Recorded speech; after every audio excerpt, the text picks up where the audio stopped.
Yeah, if you slide over, I can put it to the front again if you want. If you slide over one, so there's a slideshow at the top. That was actually going to be one of my tips. So as a Twitter Space host or co-host, it's really good to learn how to leverage and optimize what the nest at the top. So we have to use bird language because it's Twitter, and using the bird language, you can nest a tweet in the top there, and it's a slideshow essentially. So if you slide over one, you'll see a tweet that I wrote some time ago after a space.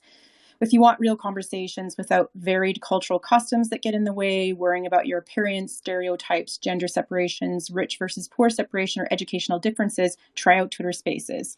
And that's what I love about Twitter Spaces. So that nest you can use for anything. What's really cool is Dr. Day or Donna and I were running, we did a book launch a little while ago for a gal, and we had over 180 people drop into that space, and we were able to get her, we've coached her, and she able to get quite a bit of her tweets ready ahead of time. And while we were running the book launch, she had it up in the nest at the top, and she was able to track how many people were clicking them that took her straight to buying the book. So that is a good way to leverage those nests. You can use it also for people to sign up for call to actions. So if you have a newsletter or a YouTube channel, I just have a brand new YouTube channel and I was trying to get to 100 so I could get a custom URL. And so I just put it up into the top of the nest there and said, hey, can people help me out? And then people went over straight away and started subscribing to my YouTube channel. So there's lots of ways to build in CTAs, call to actions in the nest. So that's really important. The other thing that I really want to highlight is just validating the other speakers. So learning some skills or going online and learning about the difference between moderating and facilitating and hosting.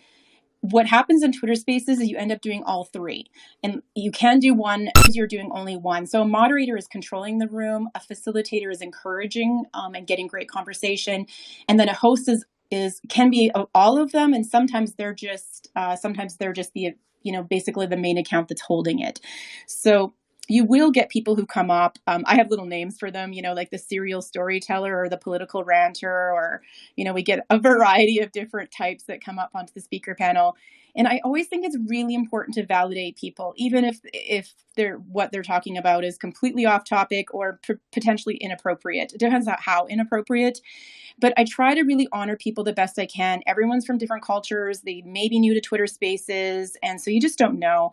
And when they come on, I will hit the mute when they take a breath and then say, hey, I really appreciate your passion, or it sounds like you've got a great life story. Thank you so much for sharing your passion with us today, or something like that. And so just learning how to do that creates a really great space for everybody else to feel welcome. And I think that's a really important tip. And I think that's why I think that's what makes a good host or facilitator, is just knowing what to do in those particular cases. So one side note about the nest while I'm thinking about it, you can ask your participants to bookmark the tweet, because once the space closes, they don't have access to the tweet anymore in the nest.